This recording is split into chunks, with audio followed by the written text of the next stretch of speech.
Coucou la famille, bienvenue sur la chaîne. Heureux de vous retrouver aujourd'hui pour une nouvelle vidéo. Le Real Madrid débute enfin sa saison face à Osasuna. Victoire 1 but à 0, but marqué par Kylian Mbappé sur penalty. Alors, alors là, j'ai des choses à dire. Premièrement, je vais faire un petit trigger warning. Je ne vais pas critiquer Xabi Alonso, je ne vais pas critiquer l'équipe parce que Xabi Alonso a du travail à faire. Il y a des bonnes choses que j'ai vues aujourd'hui et je vais les souligner, mais il y a aussi de mauvaises choses. Et ça, il va falloir les corriger. Il faut savoir que Xabi Alonso, quand il arrive du côté du Real Madrid, il a une idée en tête. On voit que c'est un entraîneur qui a une identité de jeu. Ce genre d'entraîneur-là, pour que leur système prenne, il faut du temps. On l'a vu avec Guardiola, Klopp, Mourinho, ça prend du temps. Xabi, c'est ce genre d'entraîneur-là. Il a une idée en tête, ça va prendre du temps pour que le Real, pour que ces joueurs-là, qui ont eu une liberté pendant plus de 10 ans sur Ancelotti et Zidane, s'adaptent au système de Xabi Alonso. Alors, moi, comme je l'ai dit, il y a des choses que j'ai vues aujourd'hui qui m'ont fait plaisir et il y en a d'autres que j'ai pas trop aimé. Alors, on va commencer par le positif. Moi, j'ai bien aimé Carreras aujourd'hui, le latéral gauche à la place de Frank Garcia. Solide défensivement, j'aime bien le joueur, j'aime bien sa manière de porter le ballon. On le voit que c'est un joueur qui est assez technique. On le voit quand il a fait le petit pont, le public voilà, a fait le holé. C'est un joueur qui a des atouts offensifs, pardon. Mais comme je l'ai dit, son atout principal pour moi, c'est sa manière de défendre. Il défend très bien et il n'a pas de problème à aller à la relance. Et ça, c'est très important, surtout sur le côté gauche du Real Madrid. Maintenant, ce que je n'ai pas aimé, c'est du côté gauche, c'est du côté de Vinicius. Vinicius, je suis désolé, je le dis, mais ça, c'est pas seulement Vinicius, c'est Vinicius et Brahim. Les deux ailiers du Real Madrid ne font pas de différence. C'est un problème. C'est un problème, je suis désolé, on doit en parler. Les ailiers ne font pas de différence. On dirait que cette équipe, comme on l'a vu aujourd'hui, quelque chose que j'ai aimé, la possession, le Real Madrid garde le ballon, les seconds ballons sont récupérés, l'équipe presse très haut, c'est des bonnes choses. Comme je l'ai dit, il y a de bonnes choses. Le retour de Militao, c'est encore une très bonne chose, solide défensivement. Moi, j'aime bien Militao, et Militao, c'est pour moi le futur plus qu'un Woodiger du côté du Real Madrid. Donc, si Militao peut rapidement retrouver son niveau, c'est que du plaisir. Et aujourd'hui, il a joué un plutôt bon match. Olsen, pareil, j'ai bien aimé. Mais il y a un problème. Et le problème, c'est que cette équipe-là, je ne sais pas pourquoi, on continue dans cette idée de jouer un 4-3-3. Au fait, je pense savoir pourquoi. Mais je refuse de me dire qu'après la débâcle face au PSG, il n'y a pas eu une petite remise en question en interne. Parce que le 4-3-3, pourquoi le Chabi continue avec ce 4-3-3 et Chabi a instauré ce 4-3-3? C'est parce qu'il y a deux joueurs qui ne font pas forcément les replis défensifs nécessaires. Je ne dis pas qu'ils ne font pas de replis. Aujourd'hui, ils sont quand même descendus un tout petit peu. Mais ils ne font pas les replis défensifs nécessaires que demande Chabi Alonso. Alors, pour compenser ce manque, Chouameni doit rester un petit peu plus haut. Tandis on l'a vu lors de la Coupe du Monde des clubs, Chouameni, quand on était en phase de possession, il était très très bas. Aujourd'hui, il était un petit peu plus haut afin de compenser ce manque au niveau du milieu de terrain. Tout ça parce que deux joueurs ne font pas forcément les replis nécessaires. Alors ça, c'est des choses que je n'arrive pas à comprendre. Aujourd'hui, face à Osasuna, je suis désolé, on garde le ballon, on fait tout ce qu'on veut, on domine Osasuna, il n'y a pas de problème, mais Osasuna derrière, avec son système de 5-3-2, impossible de trouver une solution. Tout simplement parce que déjà de base, quand il faut reculer, le bloc ne recule pas ensemble. Et ensuite, quand on arrive dans le dernier tiers, tu as des initiatives individuelles qui, pour moi, auraient déjà dû être éclipsées dans l'idée du football de Xabi Alonso. Par exemple, je vais prendre un exemple simple. Aujourd'hui, Kylian fait un bon match. D'accord? Plutôt bon match parce qu'il marque son penalty, il va le chercher, il fait quelques petits gestes techniques pour faire plaisir à la galerie, c'est bien, bravo. Maintenant, et quand je dis dans le jeu, dans son jeu de numéro 9, Kylian, c'est où la pertinence? C'est où la pertinence de Kylian Mbappé en pointe au niveau du Real Madrid? Je vous pose la question. Parce que Quand tu as un bloc comme Osasuna, un bloc 5-3-2 solide sur ses appuis, tu sais qu'ils vont aller vite vers l'avant avec les ailiers comme Valentin Rosier qui peuvent prendre la profondeur sans problème. Donc tu sais qu'il va falloir avoir un attaquant numéro 9 capable d'être dans la défense, faire des appels entre les centraux pour pouvoir gérer, jouer de haut but, etc.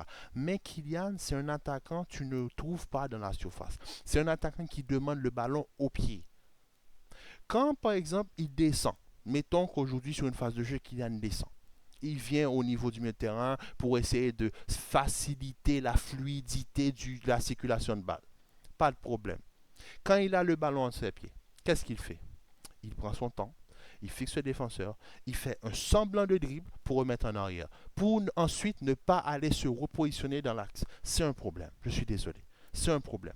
Donc, moi, comme je l'ai dit, il y a des choses que j'ai aimées, il y a des choses que je n'ai pas aimées. Et ça, c'est quelque chose que je n'ai pas aimé. C'est-à-dire que là, après la Coupe du Monde des clubs, je m'attendais quand même à avoir un autre Real Madrid, à avoir un autre visage. Mais j'ai l'impression qu'il y a encore des résidus de trucs qu'on ne veut plus voir du côté du Real Madrid. Par exemple, ces prises d'initiative individuelles. Je ne comprends pas pourquoi Kylian a autant de liberté sur le terrain, sachant que on le sait, on veut avoir une équipe collective. On veut avoir une équipe qui joue au ballon. On n'est pas là pour voir un showman, on est là pour voir une équipe de football. Je suis désolé. Aujourd'hui, il fait ses petits dribbles. Je suis content. Il marque son but sur penalty, il est hors du match. Je suis content. Bravo pour toi. Mais d'un point de vue collectif, est-ce qu'il a apporté quelque chose de pertinent aujourd'hui? Non. Combien de fois Carrera s'est trouvé en position de centre? Il n'y a personne dans la surface. Maintenant, venir me dire que Kylian n'a pas de jeu de tête, eh bien, à ce moment-là, mettez un attaquant dans la surface.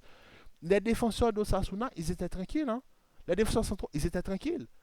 Ils étaient tranquilles. Parce qu'il n'y a pas de phase de possession où on aspire le bloc pour les punir en profondeur. Ça n'existe pas vu qu'on joue très haut sur le terrain. Donc, quand tu joues très haut, il te faut cet attaquant de pivot avec des ailiers qui lui tournent autour. Tu n'as pas cet attaquant parce que ton attaquant ne fait que dézoner pour demander le ballon au pied. Quand il fait une passe, il ne va pas se repositionner. Quand même, quand même. Quand même, je suis désolé, c'est des choses que je ne veux plus voir. Et il va falloir que le Real Madrid, et je pense plus le Real Madrid que Xavi Alonso, comprennent qu'il faut un attaquant, il faut un numéro 9. Et quand je dis numéro 9, Gonzalo Garcia peut le faire, Hendrik pour moi a plus un profil dédié qu'un numéro 9, mais un Isaac, pourquoi pas, il faut un attaquant capable de jouer de haut but. Parce que Kylian, on ne peut plus continuer avec Kylian en pointe. Pourquoi? Parce qu'aujourd'hui, ce qu'on a fait face à Osasuna, c'est bien, on a gagné 1-0, c'est bien, mais on a gagné avec un but sur penalty. Dans le jeu, on ne se crée pas vraiment d'occasion. Le Real a fait 15 tirs, d'accord, mais le gardien de Sasuna, il n'a pas vraiment été mis en danger. Les passes, les frappes, ça part à côté. La frappe d'Arda qui frôle le poteau. Valverde qui envoie la balle sur la lune. Kylian qui essaie de tenter certaines frappes, mais ça passe à côté. Vinicius, lui, bon, il ne fait aucune différence. Brahim, qu'on a connu il y a 2 ans, il ne tire plus au but. Il faut m'expliquer. Qu'est-ce qui se passe? C'est que le début. Donc je ne vais pas m'enflammer. Je suis tranquille, vous voyez, je suis calme. Vous me connaissez, vous savez que je peux partir dans les cas de tour. Mais là, je suis calme parce que je sais que Xabi veut faire quelque chose de cette équipe. Mais il y a un problème. Et ce problème-là, c'est un manque crucial de présence dans la surface dans le dernier tiers. Parce qu'aujourd'hui, le Real, on me dit que le Real a plus de 80% de possession. Bravo. Vous avez fait quoi de ces 80% de possession? À part circuler la balle entre les défenseurs et la ligne du milieu de terrain et de la défense. Et Kylian et Mbappé, de temps en temps, qui descendent, venir faire deux, trois petits gestes techniques. Il n'y a pas grand-chose. Il n'y a pas grand-chose. Et aussi, moi-même, quelque chose qui me fait mal, c'est le cas Rodrigo.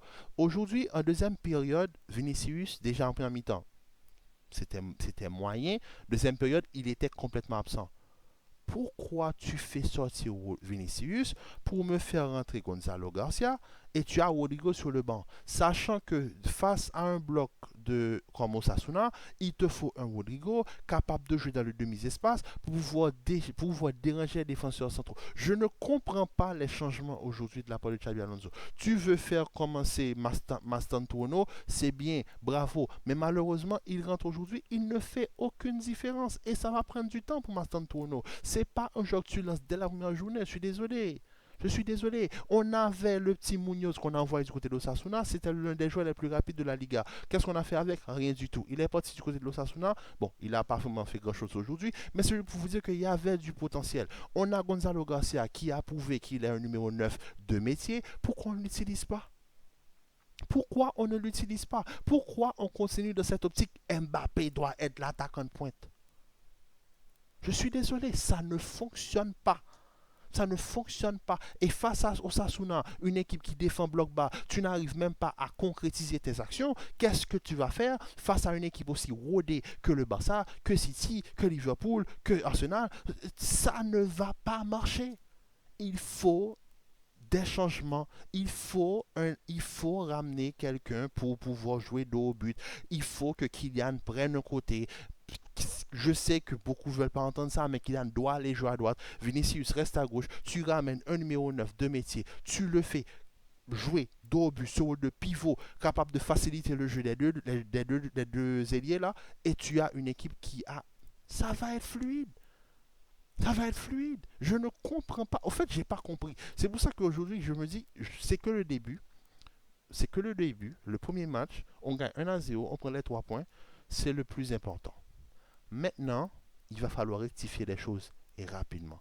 Par exemple, Trent Alexander-Arnold. Beaucoup le disent, Trent Alexander-Arnold va être un flop du côté du Real Madrid. Trent Alexander-Arnold ne peut pas s'adapter aussi vite que Bellingham. Mais il faut savoir que Bellingham, parce que les Anglais ont cette fâcheuse tendance à ne pas pouvoir s'adapter à d'autres types de championnats. Mais il faut savoir avant que Bellingham arrive au Real Madrid, Bellingham a eu une étape en Allemagne. Trent sort à peine de l'Angleterre, ça prend du temps. En Angleterre, c'est énormément de courses, très peu de ballons. Ici, en Espagne, c'est beaucoup de ballons et très peu de courses. Donc ça se voit, il doit s'adapter au système de la Liga. Ça prendra le temps que ça prendra. Espérons que ça ne va pas prendre une saison entière.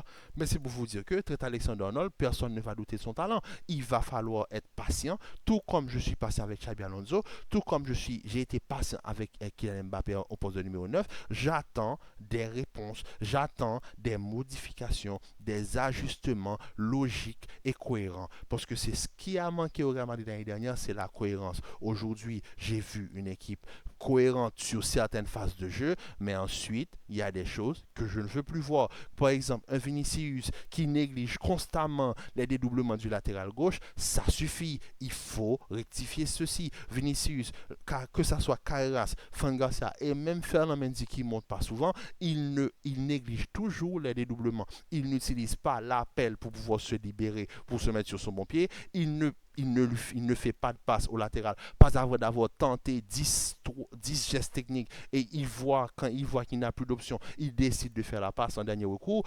Il faut arrêter avec ça. Il faut être dans cet esprit collectif. Si vous voulez que Kylian soit le meilleur buteur de l'équipe, pas de problème. Ramenez-moi un numéro 9, mettez-le sur le côté, il va pouvoir prendre de l'élan comme il a envie, il va pouvoir jouer plus bas sur le terrain comme il a envie, il va pouvoir sortir de plus bas comme il a envie, il n'y a pas de problème, mais il faut un numéro 9 dans cette équipe et ça, je ne vais jamais cesser de le répéter. En tout cas, moi, comme je l'ai dit, ce match a montré de bonnes choses. Carreras, le retour de Militao, euh, euh,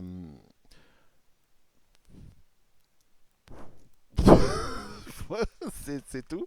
Ensuite, il y a énormément de choses à corriger. C'est le début. On est patient. On va être patient.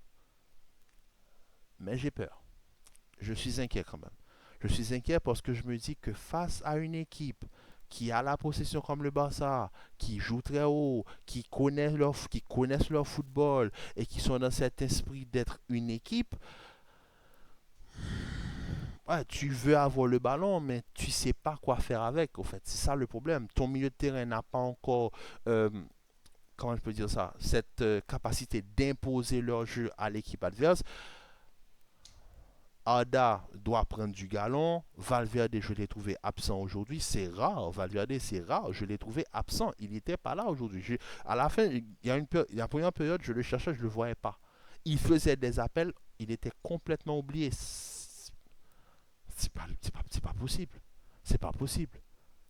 Carreras, il a du potentiel à suivre. Fran Garcia, il ne faut pas l'oublier. Il va falloir utiliser Fran Garcia. Par exemple, aujourd'hui, face à Osasuna, pour moi, Fran Garcia aurait été approprié tout simplement parce que Fran Garcia est beaucoup plus offensif que Carreras. Mais Carreras, pour ses débuts face à Osasuna, j'ai bien aimé.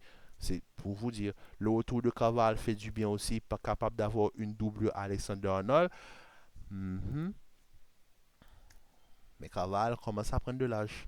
Il va falloir chercher une vraie doublure pour pouvoir s'instaurer sur la durée. En tout cas, la famille, c'était une revue assez spéciale. Même moi, je trouve que j'ai pas suivi ce que j'avais écrit dans mes notes. En tout cas, sur ce, on se dit à très bientôt pour une nouvelle vidéo. Commentez, likez et partagez. Restez en paix en santé. Et espérons que le Real Madrid arrive à apporter les ajustements nécessaires pour pouvoir apporter du plaisir au cœur des fans de ce club historique. Prenez soin de vous.